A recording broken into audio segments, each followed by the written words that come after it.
समय बदल गया है। अब अगर हमारे अधिकारों पे कहीं से भी हमला होगा तो हम लोग चुप बैठने वाले नहीं हैं। जब 10% आर्थिक आधार पर आरक्षण आप सामान्य जाति के बच्चों को दे सकते हैं, सामान्य जातियों को दे सकते हैं, तो 10% आरक्षण आप अति पिछड़ी और अति दलित जातियों को क्यों नहीं दे सकते? सरकार ये बताए। और अभी ये आंदोलन खत्म नहीं हुआ है।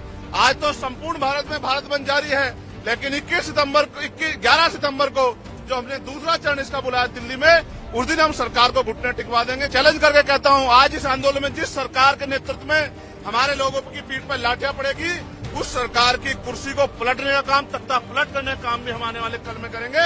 इस बात का भी मैं सरकार को चैलेंज देता हूं, मेरी बात को याद रखना। मैं सरकार का विरोधी तो हूं। जब तक सरकार जिम्मेदारी से कोई काम नहीं करेगी, हम सरकार की नीयत पे शक करते हैं, हम सरकार का भरोसा नहीं करेंगे। चंद्रशेखर, आप यहाँ क्यों आए? मैं यहाँ जिस समाज ने सड़कों पे उतर के इस केंद्र की सरकार को और सुप्रीम कोर्ट में बैठे जजों को ये बताने का काम किया है कि समय बदल गया है। अब अगर हमारे अधिकारों पे कहीं से भी हमला होगा तो हम लोग चुप बैठने वाले नहीं हैं।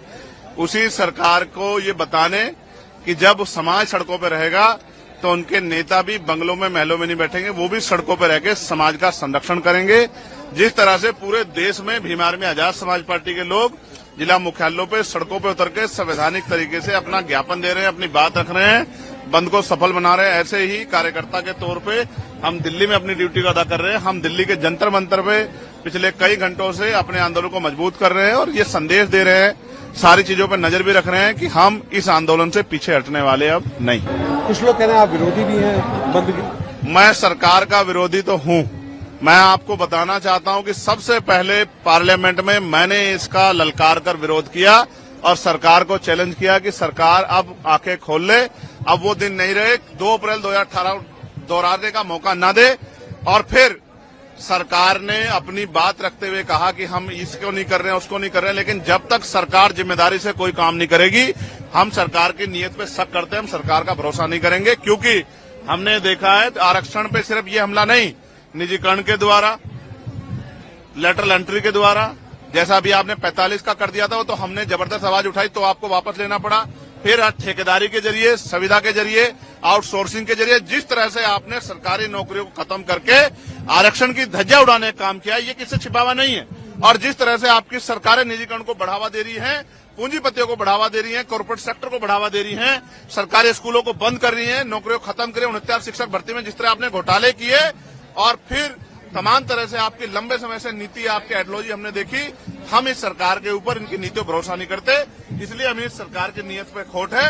डॉक्टर बाबा साहब अम्बेडकर ने कहा था, संविधान कितना भी अच्छा क्यों ना हो, चलाने वाले हाथ अच्छे नहीं होंगे, उनकी नीयत अच्छी नहीं होगी, उनकी नीति अच्छी नहीं होगी, तो अंत संविधान बुरा साबित होगा। इसलिए आज हम ये नीला झंडा लेके आते हैं कि हम किसी भी कीमत पे सरकार के हथकंडों को, सरकार की बुरी मंशा को, सरकार के षड्यंत्रों को कामयाब नहीं होने देंगे। एक और बात, अगर सरकार कहती है कि बंटवारे की बात, वो कुछ देने की बात कर रहे हैं, तो मैं आपको विश्वास दिलाता हूं, मैं चंद्रशेखर आजाद, बाबा साहब अम्बेडकर, मान्यवर काशीराम साहब, मान्यवर दीना भाना वाल्मीकि जी के मिशन का सिपाही, मैं आपको विश्वास दिला कहता हूं, ये हमारे भाइयों की बात है।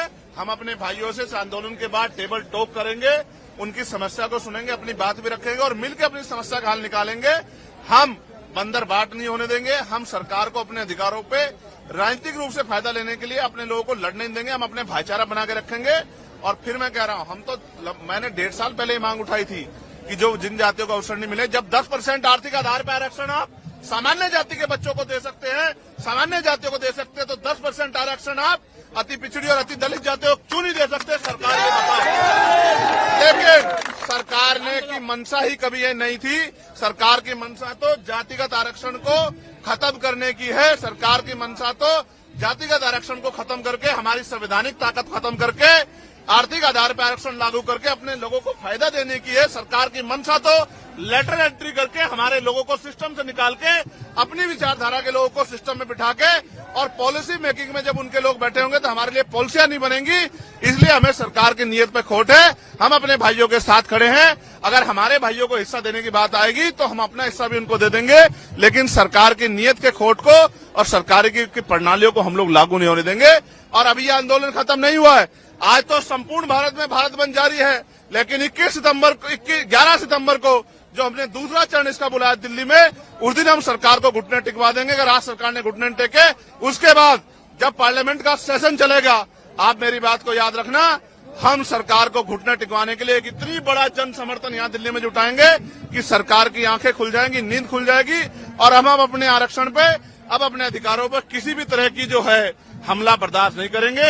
अपनी भाईचारे को बना के रखेंगे, अपनी एकता को बना के रखेंगे, और दुश्मन की चालों को भी कामयाब नहीं होने देंगे। मैंने सरकारों को ये भी कहा है, जिस तरह लाठियां बिहार में हमारे लोगों पे मार रहे हो, हमारे लोगों को पीटने के चक्कर में एसडीएम को ही पुलिस ने पीट दिया, ये जो लाठी मारने की प्रथा है, इसका भी सूद समेत हम लोग जवाब देंगे आने वाले कल में।